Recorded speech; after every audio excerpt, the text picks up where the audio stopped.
નમસ્કાર ખેડૂત મિત્રો, અમારી ચેનલમાં આપનું સ્વાગત છે। આજે આપણે વાત કરીશું શેરડીના પાકની અંદર મોટી શેરડી જે આપણે સપ્ટેમ્બર ઓક્ટોબરમાં રોપી હોય છે એ શેરડીની અંદર આ સમયે મુખ્ય 3 આપણને વસ્તુ જોવા મળે છે। જેમાં પહેલી વસ્તુ છે શેરડીની પતારી ઉપરથી સુકાઈ જાય છે, એટલે એ કોઈ ગાભમરો નથી।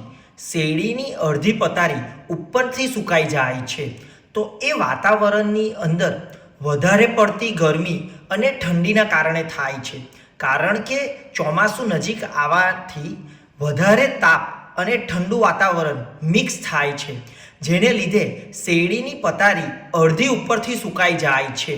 એના માટે આપણે કોઈ પણ ટ્રીટમેન્ટ કરીશું એના કરતાં વધારે પાણી આપવાથી અથવા વાતાવરણ એક સરખું થવાથી એ પ્રોબ્લેમ આપોઆપ સોલ્વ થઈ જશે।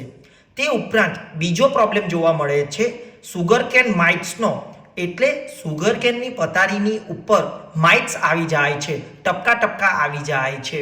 તો એના માટે આપણે સ્પ્રે કરવો જોઈએ। જો આપણે માઇટ્સનો સ્પ્રે કરીશું તો એ દૂર થાય છે, પણ ખેડૂત મિત્રો આપણી શેરડી એટલી મોટી થઈ ગઈ હોય છે કે અંદર આપણે જઈ નથી શકતા અને સ્પ્રે નથી કરી શકતા। આપણે ફક્ત ખેતરની બોર્ડરો પર સ્પ્રે કરી શકીએ છીએ, પણ અંદર જઈ અને સ્પ્રે નથી કરી શકતા। માટે આ માઇટ્સને આપણે 100% કંટ્રોલ નહીં કરી શકીશું સ્પ્રે કરીશું તો પણ અંદર ન જવાના કારણે। તે ઉપરાંત ત્રીજું કારણ અત્યારે જોવા મળે છે વ્હાઇટ ફ્લાય। વ્હાઇટ ફ્લાય શેરડીની અંદર ઘણી જગ્યા પર જોવા મળે છે અને વ્હાઇટ ફ્લાય પણ આપણે સ્પ્રે કરીશું તો આપણને રિઝલ્ટ મળશે, પણ વ્હાઇટ ફ્લાયની અંદર પણ આપણે ખેતરની અંદર નથી જઈ શકતા, શેરડી મોટી છે એના કારણે, એટલે બોર્ડર પર જ સ્પ્રે કરવો પડશે। તે ઉપરાંત ડ્રોનનો આપણે ઉપયોગ કરી શકીએ છીએ, પણ પવન વધારે હોવાથી ડ્રોનનો ઉપયોગ આપણે સવારના સમયે જ કરી શકીએ છીએ, કારણ કે વધારે પવનને લીધે કોઈ ડ્રોન ઓપરેટર સ્પ્રે નહીં કરશે। માટે વ્હાઇટ ફ્લાયને પણ આપણે 100% કંટ્રોલ નહીં કરી શકીશું। અને આ ત્રણે જે પ્રોબ્લેમ છે એ વધારે વરસાદ આવવાથી આ પ્રોબ્લેમ સોલ્વ થશે, એક અંશે આપણને રાહત મળશે। માટે શેરડીમાં આ સમયે જે આ 3 પ્રોબ્લેમ છે એનો આપણે 100% કંટ્રોલ નથી કરી શકતા, કારણ કે શેરડીમાં આપણે નથી જઈ શકતા। તો આનું મેઇન કારણ છે કે આપણે જે શેરડી રોપીએ છીએ એ શેરડીમાં આપણે કોઈ ગેપ નથી છોડતા, એટલે આપણે 4.5 ફૂટના નિક્યા પાડીએ છીએ અને બધા જ નિક્યા શેરડીથી રોપી દઈએ છીએ।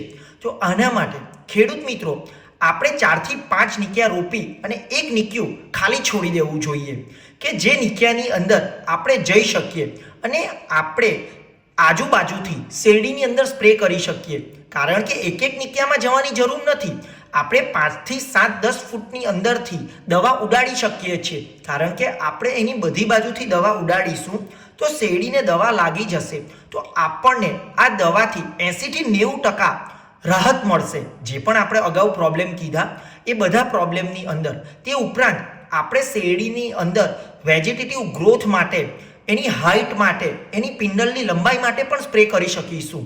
જે રીતે મહારાષ્ટ્રની અંદર સ્પ્રેની ઉપર ખેડૂતો વધારે નિર્ભર છે કે વધારે સ્પ્રે લે છે અને એમનું ઉત્પાદન વધારે છે, પણ આપણે સાઉથ ગુજરાતની અંદર શેરડીની અંદર જઈ નથી શકતા, માટે આપણે સ્પ્રે નથી કરી શકતા।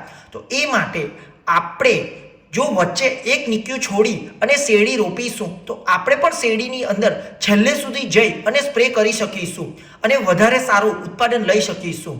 તો આવી જ વધારે માહિતી માટે આપ અમારા વોટ્સઅપ ગ્રુપમાં જોડાઈ શકો છો, ત્યાંથી પણ આપને રોજબરોજ આવી જ ખેતીની નવી જાણકારી મળશે। ધન્યવાદ।